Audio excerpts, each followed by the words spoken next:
किसी एक व्यक्ति ने संविधान नहीं लिखा। नमस्कार, आदाब, सत श्री अकाल, जय भीम, जोहार। मेरा नाम है नवीन कुमार।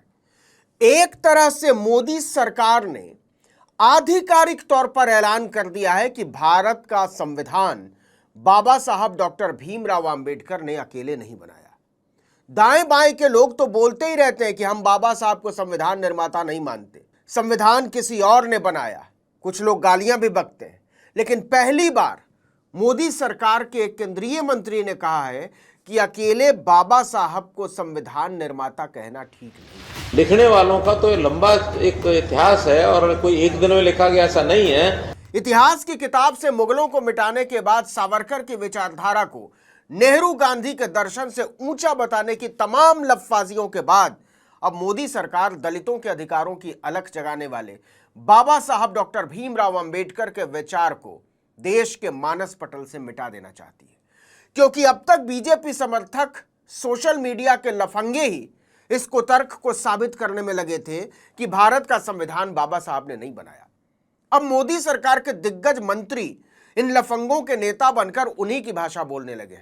हरियाणा के पूर्व मुख्यमंत्री और मोदी सरकार में शहरी विकास मंत्री मनोहर लाल खट्टर ने एक सभा में दलितों के प्रति अपनी लिजलिजी सोच का सार्वजनिक प्रदर्शन करते हुए यह घोषणा कर डाली कि देश का संविधान किसी एक व्यक्ति ने नहीं लिखा है, अकेले बाबा साहब ने नहीं लिखा है। किसी एक व्यक्ति ने संविधान नहीं लिखा। संविधान की एक कमेटी थी, उस कमेटी के प्रमुख जो थे, वो चेयरमैन थे, वो डॉक्टर भीमराव अंबेडकर थे। लिखने वालों का तो लंबा एक इतिहास है और कोई एक दिन में लिखा गया ऐसा नहीं है। ग्वालियर का एक लंपट वकील भी इसी तरह की दलीलें बघाड़ता फिरता है। वो तो यहां तक कहता है कि बाबा साहब असल में राष्ट्र विरोधी थे। यह सिर्फ बाबा साहब डॉक्टर भीमराव अंबेडकर के योगदान को कम करके आंकने की बात भर नहीं है, यह उस सोच की पुष्टि करता है जो संविधान लागू होने के 75 बरस बाद भी दलितों को अपनी एड़ी के नीचे मसलते जाने की हसरत पाले बैठा है। यह उस अधिकार पर चोट करता है जो बाबा साहब ने अपने संविधान के जरिए देश के वंचित समाज को दिया, जिसने हिंदू समाज के घृणित वर्ग विभेद को एक झटके में जमीन पर ला पटका कि आदमी और आदमी बराबर होंगे, कोई किसी के ऊपर नहीं, कोई किसी के नीचे नहीं। लेकिन घिनौनी सोच का क्या करें जो एक खास तबके को जन्मजात मिलती है। अपने को श्रेष्ठ मानने का दंभ, ऊंची जाति का अहंकार और सिर्फ जन्म के आधार पर सब कुछ हड़प लेने की लालसा। हैरत की बात है कि मनोहर लाल खट्टर के इस बयान के बाद भी कहीं कोई हलचल नहीं है। दलित संगठन एकदम खामोश है। अस्मिता मूलक राजनीति का खेल खेलने वाले खिलाड़ियों ने इसे हवा में ही उड़ा दिया। बिहार में चुनाव के दौरान जात पात की सारी कुंडली खोल कर रख दी गई है, लेकिन खट्टर के इस बयान की चर्चा तक नहीं है।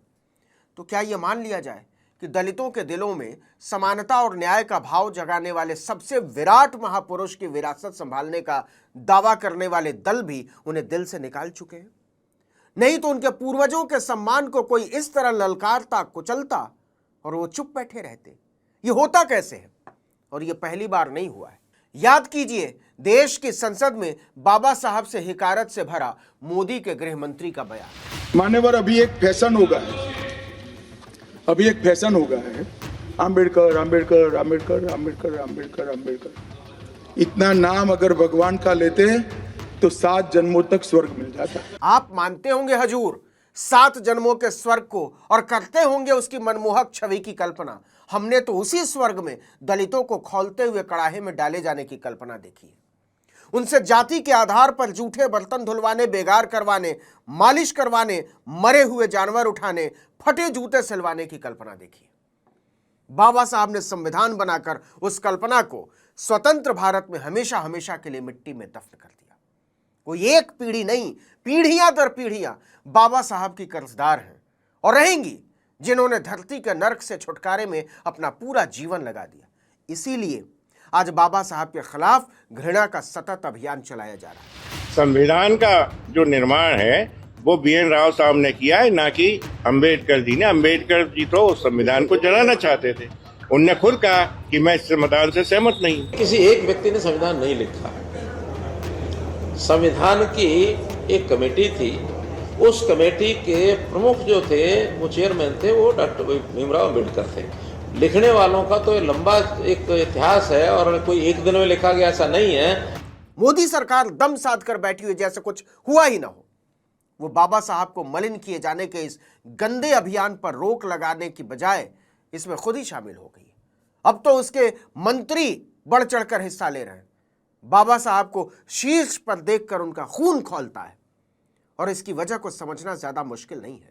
योगी आदित्यनाथ के रामराज वाले उत्तर प्रदेश की राजधानी में एक दलित बुजुर्ग रामपाल रावत को पेशाब चाटने के लिए मजबूर किया जाता है सार्वजनिक तौर पर।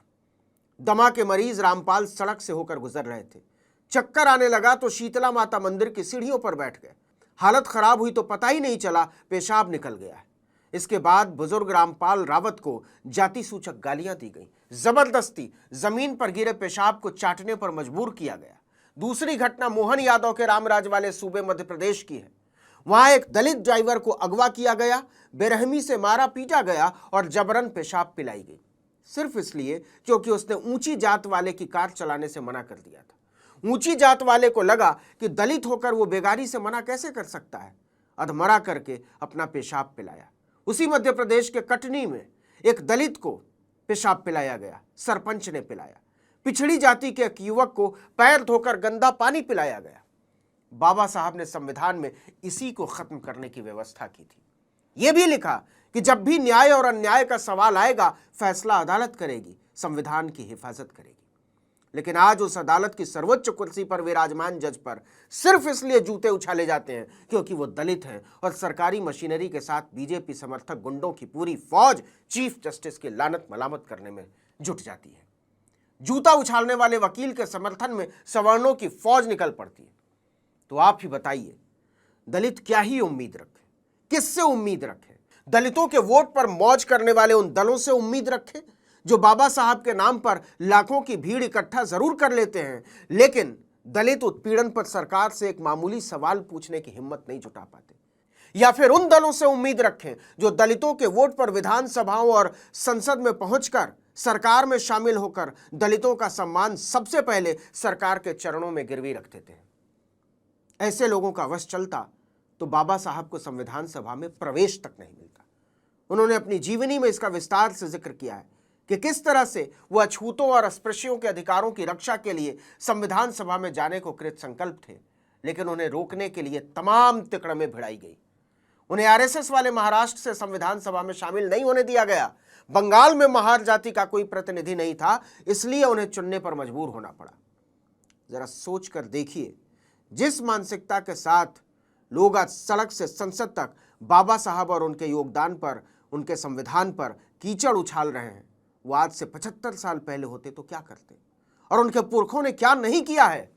क्योंकि वो ज्ञान के मामले में बाबा साहब के आगे बड़ी लकीर नहीं खींच सकते, इसलिए वो नालियों में लोट लोट कर गालियों से उन्हें नीचा दिखाना चाहते। वो नहीं जानते कि इससे वो अपने मकसद में कभी कामयाब नहीं होंगे। इस वीडियो में इतना ही, लेकिन अगर आपने आर्टिकल 19 इंडिया को अब तक सब्सक्राइब नहीं किया तो फौरन कर लीजिए, बेल आइकॉन दबाइए, घंटी जैसी आकृति लाइक कीजिए और कमेंट करके बताइए हमारा वीडियो आपको कैसा लगा। हमारा ट्विटर हैंडल है article19_India और मेरा ट्विटर हैंडल है नवीन जर्नलिस्ट। नमस्कार।